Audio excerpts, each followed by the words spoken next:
ಚಂದ್ರ ಬೆಳಕಿನ ಅರಣ್ಯದಲ್ಲಿ ರಾಜಕುಮಾರಿ ದಿವ್ಯಾ ನಿಧಾನವಾಗಿ ನಡೆಯುತ್ತಾಳೆ.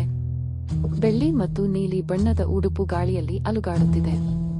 ಅವಳ ಕೈಯಲ್ಲಿರುವ ಲಾಂಪಿನ ಬೆಳಕು ಕಾಡಿನ ಮಧ್ಯೆ ಮಿಂಚಿನಂತೆ ಹೊಳೆಯುತ್ತದೆ. ಅವಳ ಕಣ್ಣಲ್ಲಿ ಕುತೂಹಲದ ಕಿರಣ. ಈ ಬೆಳಕು ಎಲ್ಲಿ ಹೋಗುತ್ತೆ ಎಂಬ ಪ್ರಶ್ನೆ. ಅವಳು ಮುಂದೆ ಹೆಜ್ಜೆ ಹಾಕಿದಾಗ ಒಂದು ಮಿನುಗುವ ಸರೋವರ ಕಾಣುತ್ತದೆ. ಸರೋವರದ ನೀರು ಚಂದ್ರನ ಬೆಳಕಿನಲ್ಲಿ ಬೆಳ್ಳಿಯಾಗಿ ಹೊಳೆಯುತ್ತಿತ್ತು. ಅವಳು ಅದನ್ನು ನೋಡುತ್ತಾ ಮೌನವಾಗುತ್ತಾಳೆ. ಈ ಸರೋವರದೊಳಗೆ ಏನೋ ಮಾಯೆ ಇದೆ ಎಂದು ಅವಳ ಹೃದಯ ಹೇಳುತ್ತದೆ. ದಿವ್ಯಾ ನೀರಿನೊಳಗೆ ತನ್ನ ಮುಖವನ್ನು ನೋಡುತ್ತಾಳೆ.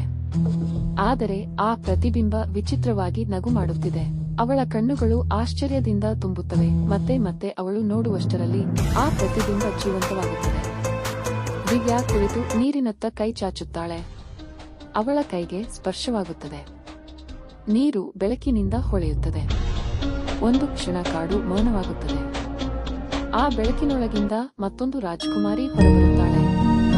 ಅವಳೇ ದಿವ್ಯಾ, ಆದರೆ ಬಿಳಿ ಉಡುಪಿನಲ್ಲಿ ಚಿನ್ನದ ಕಿರಣಗಳಿಂದ ಹೊಳೆಯುತ್ತಾಳೆ. ಅವಳು ಶಾಂತವಾಗಿ ಹೇಳುತ್ತಾಳೆ, ನೀನು ನನ್ನ ಲೋಕವನ್ನು ಮುಚ್ಚಿದ್ದೀಯಾ, ಈಗ ನಾನು ನಿನ್ನ ಲೋಕವನ್ನು ನೋಡಬೇಕು. ಇಬ್ಬರು ದಿವ್ಯಾಗಳು ಮುಖಾಮುಖಿಯಾಗಿ ನಿಂತಿದ್ದಾರೆ.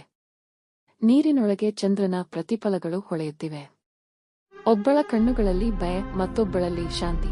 ಮೌನದ ನಡುವಿನಲ್ಲಿ ಗಾಳಿ ಹಾದು ಹೋಗುತ್ತದೆ. ದಿವ್ಯಾ ಅರಮನೆಗೆ ಹಿಂದಿರುಗುತ್ತಾಳೆ. ಅವಳ ಉಡುಪು ಈಗ ಬೆಳ್ಳಿ ಮತ್ತು ಚಿನ್ನದ ಮಿಶ್ರಣವಾಗಿ ಹೊಳೆಯುತ್ತದೆ. ಆದರೆ ಕಣ್ಣಿನೊಳಗಿನ ಆಲೋಚನೆ ಹೇಳುತ್ತದೆ, ಇದು ಮುಗಿದಿಲ್ಲ. ಕನ್ನಡಿ ಎದುರು ನಿಂತಾಗ ಅವಳ ಹಿಂದಿನ ಪ್ರತಿಬಿಂಬ ಮತ್ತೆ ಕಾಣುತ್ತದೆ. ಆ ಪ್ರತಿಬಿಂಬ ಈಗ ಕೋಪದಿಂದ ತುಂಬಿದೆ.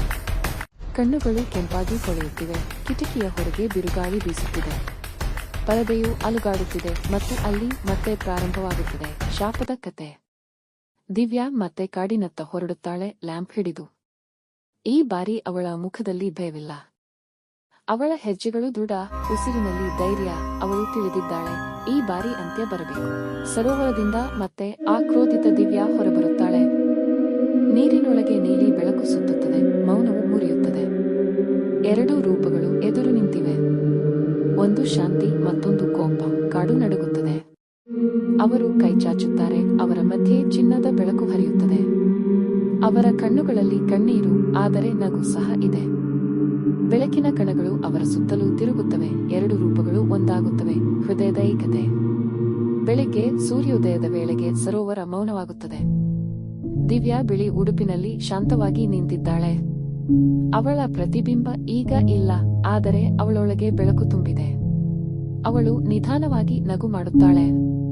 ನನ್ನ ಶಕ್ತಿ ಶಾಂತಿಯಲ್ಲಿ ಇದೆ ಎಂದು ಹೇಳುತ್ತಾ ಕಾಡಿನತ್ತ ನೋಡುತ್ತಾಳೆ.